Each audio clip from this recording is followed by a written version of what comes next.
Salam əziz tələbələr, bugün sizlərlə demin test toplusundan analogiya anaqram mövzusunu izah edəcəyik.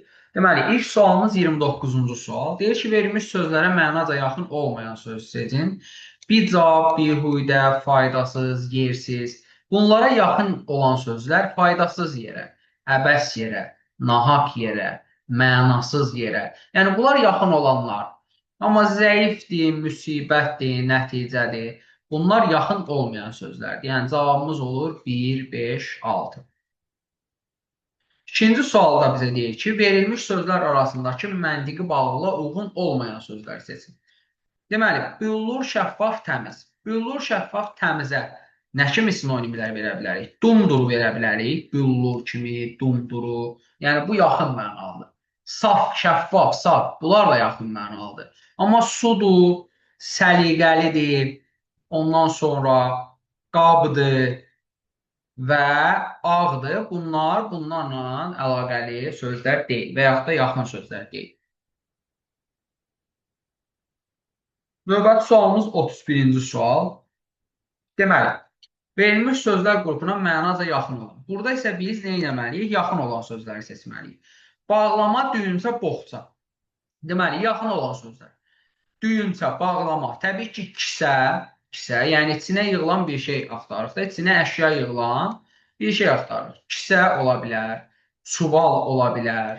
Ondan sonra burada uşaqlar mənasını bilmədiyiniz ola bilər, haral. Haral da çuvalla eyni məna. Qalanları uyğun deyil. Yapıncı fikirləşirlər çox vaxt, amma yapıncının təbii ki, içinə nəsə yığılan, kisə, çuvalla əlaqəsi təbii ki, yox. Burada cavab olur 1, 4, 5. Verilmiş sözlər qrupuna mənaca yaxın olan söz seçin. Talihsizlik, bədbəxtsizlik. Bunlara yaxın olan sözlər elə bədbəxtlik 4 və uğursuzluq. Bunlar mənfidir də. Talihsizlik, bədbəxtsizlik, uğursuzluq, bədbəxtlik. Təbii ki, 4-5 olacaq. Zəifdir, acdır, möhtacdır. Bunlar bir-birinə uyğun gəlməyən sözlərdir. 33-cü sual.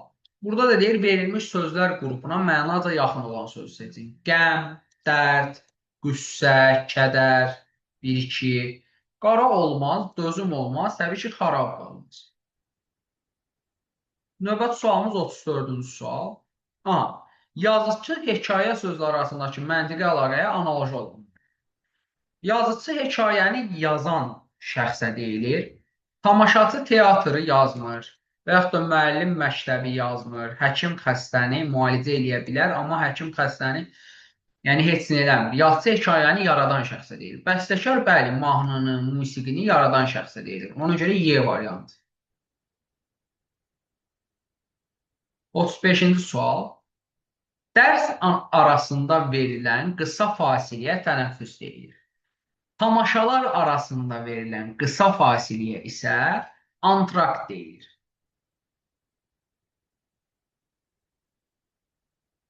Verilən sözlər cütü arasındakı məntiqi əlaqəyə əsasən analoji variantı seçin. Metr uzunluğu ölçmək üçün istifadə olunur. Mil, məsələn, yolu ölçmək üçün istifadə olunmur. Uzunluğu ölçmək üçün istifadə olunur. Qal yağlılığı ölçmək üçün istifadə olunmur. Qal yağlılığı da ölçə bilər, yağsızlığı da ölçə bilər. Ona görə də bu C variantı da yanlışdır. Termometr istiliyi ölçmür, termometr temperaturu ölçür. Sonra burada barometr təzyiqi yox, atmosfer təzyiqini ölçür. Təzyiq qan təzyiqi də var. Yəni burada dəqiq yazmalıdır. Volt gərginliyi ölçür. Bəli, cavabım olur D variantı. 37-ci sual.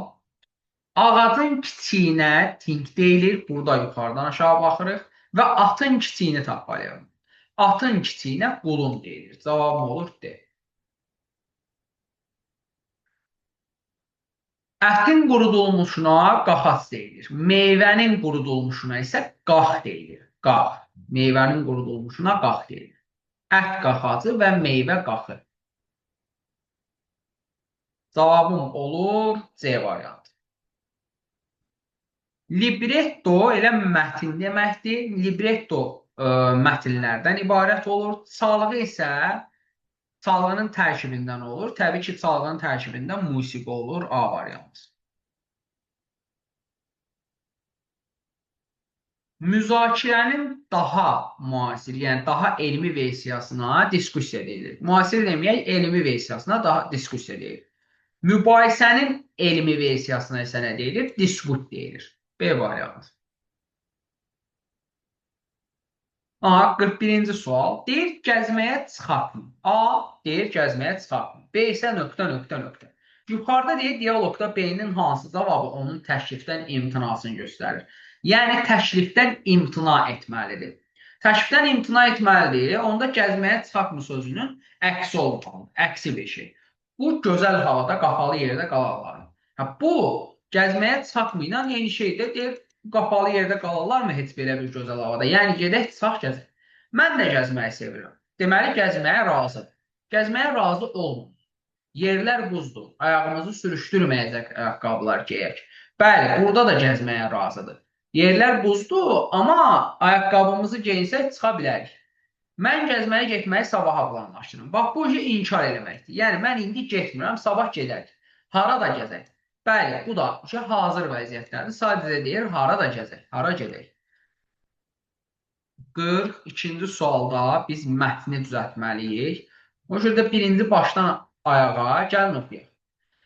Deməli, sonralar dalğıcılar üçün ixtira edilən və uzun müddət suyun altında qalmağa təmin edən cihaz belə onlara suyun dərinliklərinə çatmağa imkan yaratmaz. Təbii ki, bu birinci cümlə olmaz. İnsanların dənizin altında nələrin olduğunu öyrənməyə olan bu marağı dalğıcıların formalaşmasına başlanğıc verir. Hə, bax, bu başlardakı bir cümlə ola bilər. Aha, amma burada ilk cümlə nədir? İlk cümlədə siz geniş bir məlumat verməlisiniz. Yəni, nə haqqında danışacağınız haqqında qısa bir,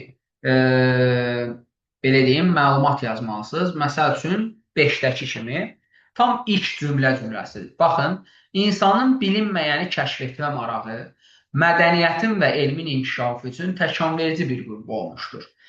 Eyni ilə dənizlər də bilinməyən tərəfləri ilə daim maraq oyatmışdır. Bax, 5. İnsanların kəşf etmə marağından danışır, ondan sonra dənizlərdən danışır. Dənizlərdən sonra dalğıcılara girə bilər. Aha. Sonra 2 gəlir. İnsanların dənizin altında nələrin olduğunu öyrənməyə olan marağı dalğıcıların formalaşmasına başlanğıc vermişdir. 5-dən sonra 2 gələ bilər. Maraq oyatmışdır. Ondan sonra marağı, həmin maraq, bu oyadılan maraq, dalğıcıların formalaşmasına başlanğıc vermişdir. Görürsünüz, bir-birinin ardı. Sonralar sözünü verənmərəm, çünki hələ birinci biz nəyisə dalğıcılarda istifadə edirik, ondan sonra sonraları keçərik. Bax, sonra 4. Mavi dərinlikləri kəşf etmək üçün ilk olaraq nəfəs tutma üsulundan istifadə edilirdi. İlk olaraq, görürsünüz, dalğıcıların ilk istifadə etdiyi. Ancaq bu üsulla müəyyən məsafədə dərinliyə üzmək mümkün olurdu. Cavab deməli 4-dən davam eləyir və sonralar 1. 1-lə davam edək. Niyə? Çünki əlimizdə qalıb 1 və 3. Baxın, 1-də də mənfidir, 4-də də mənfidir. Bax, burada deyir, ilk üsul çatışmazlıqla nəticələndi. Burada da deyir ki, ikinci üsulda suyun dərinliklərinə çatmağa imkan yaratmır. Amma görürsünüz, üçüncü üsulda yeni imkanlar açdı deyir. Yəni, ilk növbədə mənfiləri verək, çünki axırıncı müsbəti verək. Niyə? Çünki texnologiya inkişaf etdikcə daha çox elə bir ki, şərait yaranır. Texnologiyada zaman keçdikcə inkişaf edir. Onda deməli 4, 4-dən sonra 1. Sonralar dalğıcılar üçün ixtira edilən və uzun müddət suyun altında qalmağı təmin edən cihaz belə onları suyun dərinliklərinə çatmağa imkan yaratmır. Bu gəldi 1. Ondan sonra da gələcək 3. Texnologiyanın inkişafı ilə oksigen balonlarının kəşfi isə dalğıcılıqla məşğul olanlara daha çox imkanlar yaratdı. Yəni, sonradan imkanlar yarandı. Deməli, 5, 2, 4, 1, 3. Cavabım olur belə. Növbəti sualım 43-cü sual.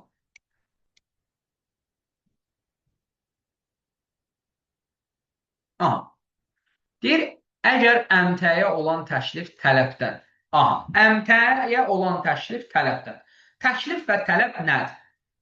Təklif şirkətin irəli sürdüyü maldır. Yəni, bir bax, fikirləşin, şirkət irəli bu il 100.000 dənə çörək nəzərdə tutaq ki, çörək təklif edir. Bazarlara çörək aparır, marketlərə çörək aparır. Tələb isə nədir? Tələb bunun yarısı qədərdir. 50 min çörək alınır. 50 min çörək alınırsa yerdə 50 min çörək qalır. Deməli bolluq yaranır. 50 min çörək qalırsa bazarda bolluq yaranar da. Nə yaranasıdır? Bolluq yaranacaq. Əgər əksik olsaydı, tələbat 150 min olsaydı, qıtlıq yaranardı. Aha, gəlin bunu analiz edək. Deməli, təklif nədir? Təklif şirkətin irəli sürdüyüdür. Tələb nədir? Tələb isə onların nə qədər alınmasıdır insanlar tərəfindən. Tutaq ki, 50 dənə bu il çörək irəli sürülüb, 48-i alınır. 2 dənə artıq.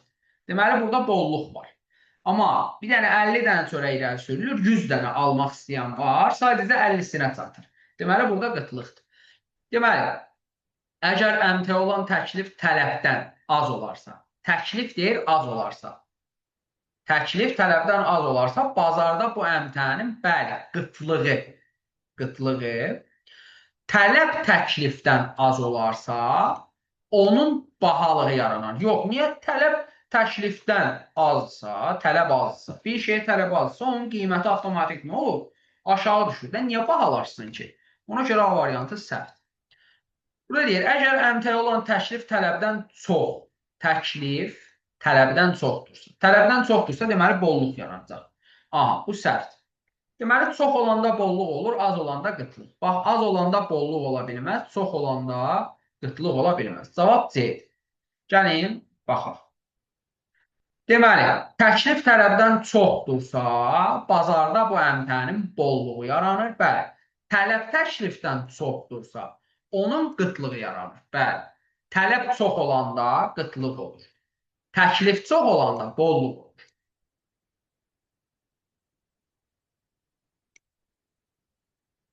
Y 44-cü sual. Deməli, sual 44. Aha.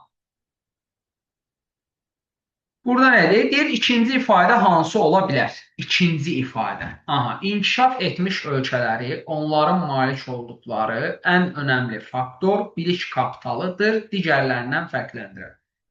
Aha, burada cümlə təbii ki, belə olacaq. İnkişaf etmiş ölkələri digərlərindən fərqləndirən, onların malik olduqları ən önəmli faktor bilik kapitalıdır. Deməli, inkişaf etmiş ölkələri digərlərindən fərqləndirən, onların malik olduqları ən önəmli faktor bilik kapitalıdır. Aha, təbii ki, cavabımız burada digərlərindən fərqləndirən. Bizə deyir, ikinci ifadə hansı ola bilər? Burada da ikinci ifadə ola bilər 5. Y təbii ki. Növbəti sualımız 45-ci sual. 45-ci sualda da biz ardıcılığı düzgün şəkildə qurmalıyıq. Deməli, dünya əhalisi sürətlə artır. Aha, məntiqi uyğunluğu tapmalıyıq. Dünya əhalisi sürətlə artır. Aha, bu verir. Statistikada belə olduğunu təsdiq edir. Aha, deməli bu 2 ilə davam edə bilərik. 2 məntiqlidir. Statistikada uyğun olduğunu, yəni belə olduğunu təsdiq edir. Amma biz statistika haqqında heç nə yazmamışıq. Necə 2-ni yazaq? Bəzən də bunu fikirləşməliyik. Dünya əhalisi sürətlə artır. Hələ birinci statistikanı verək. Görək statistika nədir? Ondan sonra 2-ni verə bilərik. Və yaxud da 2-ni verək, sonra statistikanı verək. Yəni, bunlar ardıcıl şəkildə ola bilərlər. Baxırıq, dünya əhalisi sürətlə artır. Statistikada belə olduğunu təsdiq edir. Onda gəlin statistikaya bir açıqlama verək. Görək, bu statistika nədir? 2-yə açıqlama verək. 2-yə nə ilə açıqlama verə bilərik? 3 ilə 1830-cu ildə dünyada əhali sayı 1 milyard idi. Yavaş-yavaş açıqlayırıq da. 1830-da 1 milyard idi. Ondan sonra artımı göstərəcək. Sonraki 60 ildə əhali sayı 100% artaraq 3 milyarda çatmışdır. Daha sonraki 100% artım üçün cəmi 30-40 il kifayət etmiş. 2000-ci ildə bu say 6.5 milyarda çatmışdır. 1830-un üstünə 60 gələndə 1890 eləyir. Onun üstünə 70 gələndə 1960 eləyir. Onun üstünə də 30-40 gələndə 2000 eləyir. Deməli, bu 2000 axırdadır. 2000-i axıra atmaq lazımdır. İlk növbədə deyir, onun sonraki 50-60% artımı 70 il ərzində baş vermişdir. Aha. Onun sonraki 50-60% artımı 70 il sonra baş vermişdir. Baxaq, sonraki 60 ildə əhali sayı 100% artaraq 3 milyarda çatmışdır. Burada məntiqli olan nəyi verməkdir? Təbii ki, 5-i verməkdir. İlk artım olaraq 5-i göstəririk. 1 milyard olub, ondan sonra 3 milyarda çatmışdır. 1 milyardan 3 milyarda çatmağı 60 ildə normaldır. Sonraki 60 ildə əhali sayı 100% artaraq 3 milyarda çatmışdır. Aha. Onun sonraki 50-60% artımı 70 il ərzində baş vermişdir. 70 il ərzində baş vermişdir. Bax, burada yerlər arasında dəyişiklik də ola bilər. Niyə? Çünki bax, 100% artırsaq biz 1 milyardı 100% artırsaq olur 2 milyard. Amma burada neçə yazır? 3 milyard.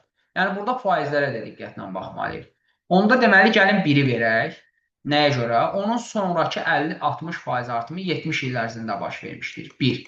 50% artırsam mən 1 milyardın 50%-i 500 min. Yəni 1,5 milyard olacaq. 1,5 milyard olacaq. Aha, ondan sonra 5-i verək. 5-i versək 100% artım. 100% yəni 1,5. Yenə 1,5 qədər artırsaq olur 3. Bəli, ondan sonra 5 verə bilirik. Sonra da 4-ü verək. Daha sonraki 100% artım üçün cəmi 30-40 il kifayət etmiş. 2000-ci ildə bu sayı 6,5 milyarda çatmışdır. Bəli. Belə olacaq. 200, 1, 5, 4. Bu ardıcıllıqları qurmaq üçün dəqiq rəqəmlərə fikir vermək lazımdır mütləq şəkildə. Və antonimlərə, sinonimlərə diqqətlə baxmaq lazımdır. Deməli, 46-cı sual. 46-cı sualda gəlir sualdır. Deməli, İtalyan mətbəxinin müxtəlif təamlarının bu restoranın gözləri oxşayan dekorasiyası ilə yanaşı, yer aldığı menüsü ilə də şorbadan makarona, salatdan pizzaya qədər ləzzət düşkünlərinin diqqətini cəlb edir. 5-in sonda olduğunu mən bildim. 5 ən sonda ləzzət düşkünlərinin diqqətini cəlb edir. Mən burada ən məntiqli olaraq başlaya bilərəm 2-dən. Niyə? Bu restoran gözləri oxşayan dekorasiyası ilə yanaşı, İtalyan mətbəxinin müxtəlif təamlarının yer aldığı menüsü ilə də şorbadan makarona, salatdan pizzaya qədər ləzzət düşkünlərinin diqqətini cəlb edir. Belə də yaza bilərik, amma belə də yaza bilərik. Bu restoran gözləri oxşayan dekorasiyası ilə yanaşı, şorbadan makarona, salatdan pizzaya qədər İtalyan mətbəxinin müxtəlif təamlarının yer aldığı menüsü ilə də ləzzət düşkünlərinin diqqətini cəlb edir. Bəli, 2, 4, 1, 3, 5 daha məntiqlidir. Bu restoran gözləri oxşayan dekorasiyası ilə yanaşı, şorbadan makarona, salatdan pizzaya qədər İtalyan mətbəxinin müxtəlif təamlarının yer aldığı menüsü ilə də ləzzət düşkünlərinin diqqətini cəlb edir. 2, 4, 1, 3, 5. Sonraki sual 47-ci sualdır. 47-ci sualda biz təbii ki 5 ilə başlayacağıq. Ən məntiqli olan 5-dir. Çünki burada orqanizmlərin yayılması təbiətdəki coğrafi sərhədlərdən, ekoloji şəraitdən və növü təşkil edən fərqlərin xüsusiyyətindən asılı olaraq məhdudlaşır. Aha. İndi buna bir məsələn gətirməliyik. Məsələn 6.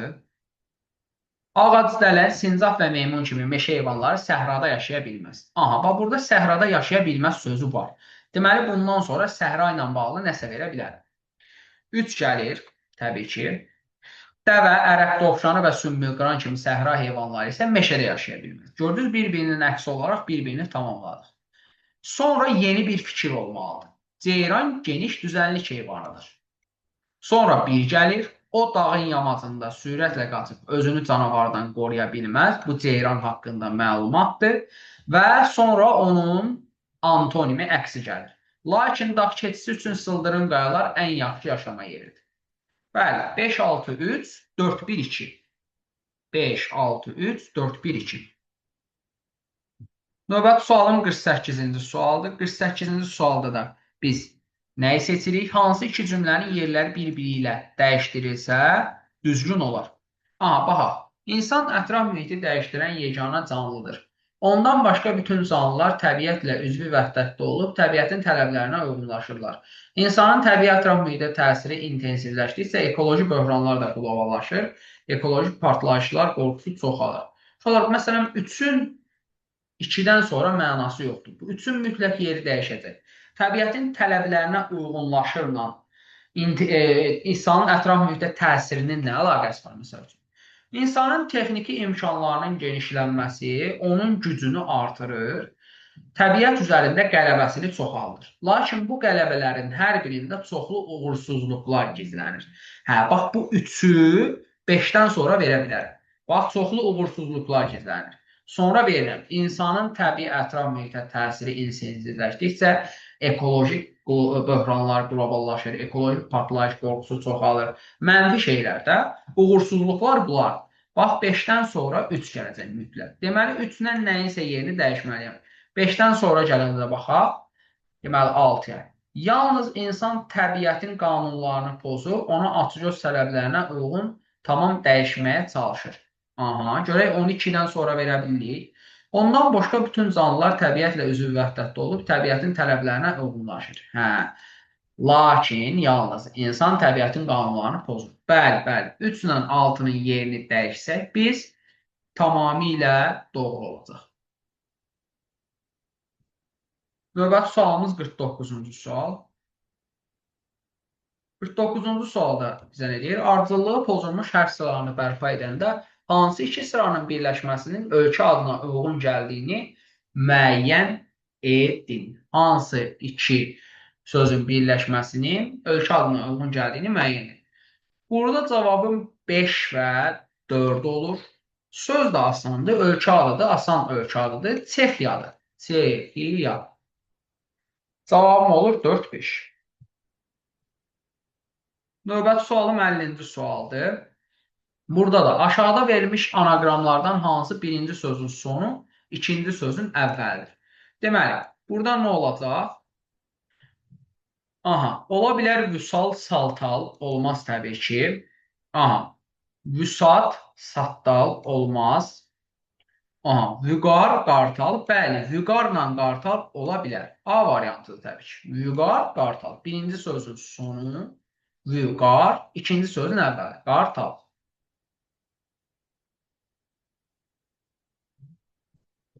Sözlərin hərflərinin pozulmuş sırasını bərpa edərək yaxın mənalıları seçin. Aha, gəlin seçək. Arzu, dilək, dilək, dilək. Bu, əslində arzu ilə diləklə, buradan ancaq kətan düzəltmək olar, ya da ki, təkan elə özü. Kətan düzəldək.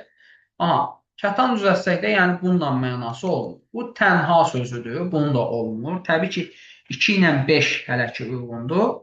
Bir də istək. İstək sözü də ola bilər. Bəli, 2, 4, 5. Bu da kələk sözü ola bilər. Kələklə uyğun gəlmir. İstək, arzu, dilək. Bunlara baxsaq, hiddət, hiddət. Bunu təhdid yazanlar olur. Hiddət sözüdür. Hiddətlə hirsdir, hirs, hiddət və qəzəbdir. 1, 5, 6. Hiddət, hirs və qəzəb. Bu nə ola bilər? Mələk sözü ola bilər, kələm sözü ola bilər elə. Bu səbir sözüdür və yaxud da səbir sözüdür. Bu da süqut sözüdür. Təbii ki, bunların heç biri uyğun gələsi deyil. 53-ə baxsaq, 53-ə. Qüssə sözüdür, qüssə. Qəm, kədər, bostan, kitab. Yəni, bunların hamısı kədərdir, qəmdir, qüssədir. Bunlar bir-birinə uyğun gəlir. Digərləri isə uyğun gəlmir. Bu da güldan sözdür bu arada. Sual 54. Adət, xəcalət, xəcalət. Ondan sonra axmaq, axmaq. Sonra səfeh, səfeh. Axmaqla səfeh olur. 1 ilə 3 bir-birinə uyğundur. Aha, bir də ağılsız. Təbii ki, 4 də uyğundur. Axmaq, səfeh, ağılsız. Bunlar bir-birinə yaxın. Adətdir, xəcalətdir. Yəni, bunlar uyğun gəlməyən sözlər.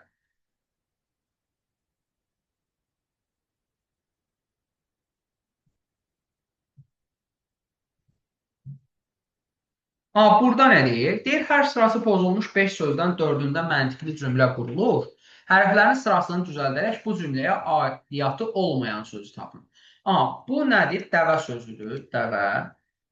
Bu karvanı sözüdür. Karvanı, karvanı.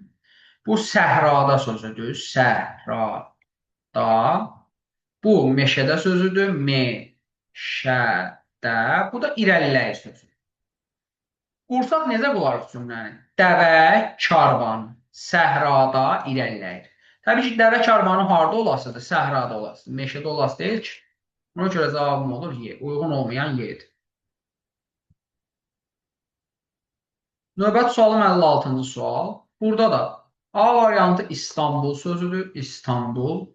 B şəhəri sözüdür. Şəhəri. D Ankara sözüdür. Ankara. C paytaxtıdır sözüdür. Paytaxtıdır. Və Y də Türkiyə. Türkiyənin. Deməli, Türkiyənin belə deyək, Ankara şəhəri Türkiyənin paytaxtıdır. Deməli, nə qaldı burada artıq? İstanbul. İstanbul deyil təbii ki, Ankaradır paytaxt.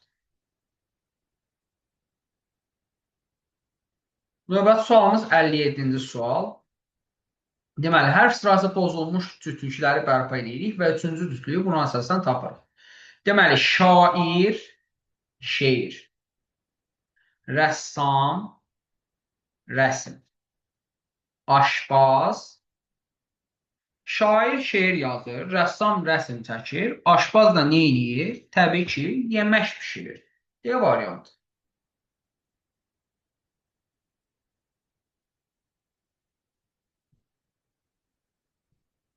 Aha. Süddən nə əmələ gəlir? Nədən də ayran? Ayran nədən əmələ gəlir? Qatıqdan. Süddən qatıq, qatıqdan da ayran əmələ gəlir. Bunu bildik. Birinci nədir? Qatıq. Qatıq sözü ola bilər. Qatıq. Bax, Y-də var qatıq. Görürsünüz, qatıq. Qatıq başqa D-də var. Burada da hərf sırası pozulub da. B getdi, A getdi, C getdi. Süddən pendir, pendirdən ayran olmaz. Bu da olmaz. Bu da kəsmikdir. Kəsmikdən də ayran olmaz. Qaldı burada bu.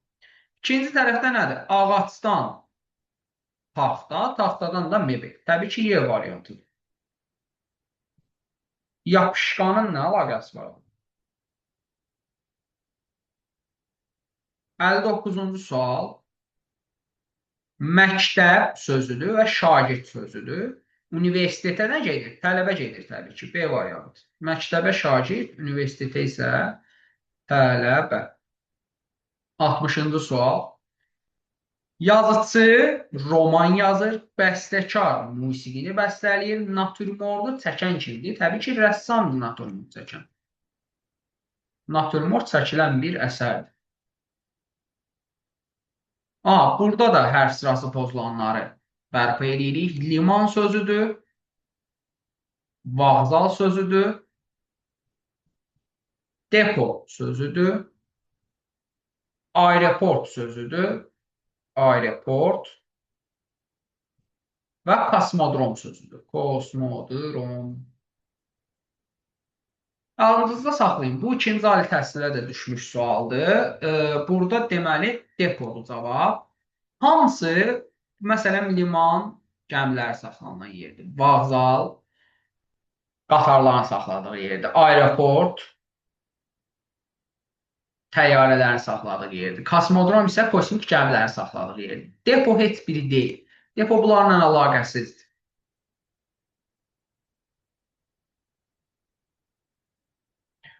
Burada diplom, pasport, sertifikat və atestat. Bunların hamısı bizə verilən şeylər. Sertifikatdır, pasportdur, diplomdur, atestatdır. Bunu nəyinsə müqabilində və yaxud da məcburi şəkildə alırıq. Amma bülten nədir? Bülten xəbər bülteni ola bilər. Ondan sonra bültenin başqa mənası da var. O, xəstəlik vaxtı alınan kağızdır. Bunları məsələn biz diplomdur falan da oxuyuruq, atestatdır, alırıq. Yəni, heç universiteti necə deyim? Yəni göy diplom mütləq şəkildə olur da, attestat da mütləq şəkildə verilir. Ancaq bu xəstəlik halında verilən bir şeydir. Pasportda verilir, sertifikatdır. Sertifikat da bəzi hallarda verilir, amma burada bülteni biz xəbər kimi nəzərdə tutduğumuz üçün cavabçı olur. Burada deməli, hərf sırası pozulmuşları yenə bərpa edirik. Bu söyüddür, bu fıstıqdır, bu palıddır, bu çinardır. Bu da itburnu sözüdür. İtburnu.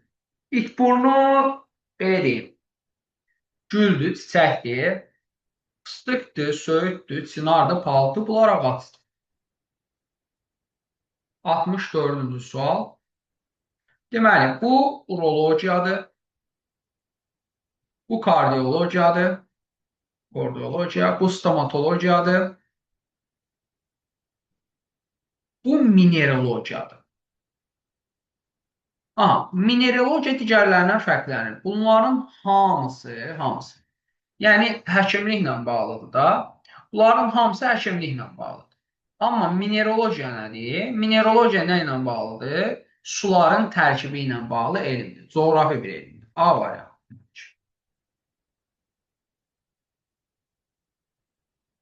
65. Sırası pozulmuş hərflərin ardıcıllığını bərpa edərək 5 sözdən 4 arasında məntiqi əlaqəni tapın. Bu əlaqəyə uyğun olmayan variantı müəyyən edin. Deməli, bu məlhəm sözüdür. Məlhəm. Bu həb sözüdür. Həb. Bu ampul sözüdür. Ampul. Bu da kapsul sözüdür. Kapsul. Bunların hamısı atılan dərmanlardır da. Məlhəmdir, həbdir. Məlhəm yaralara çəkilir, həb atılır, ampul atılır, kapsul atılır. Bu da xəstə sözdür. Xəstə. Bu da onları istifadə edən şəxsdir. Ona görə cavab xəstə olur. Və növbəti sualımız 66-cı sual. 66-cı sırada da hərf sırası pozulmuşları bərpa edirəm. Bu peyzaj sözüdür. Bu mənzərə sözüdür. Bu natürmort sözüdür. Bu da portret sözüdür. İsə rəssam. Təbii ki, burada cavab nə olacaq?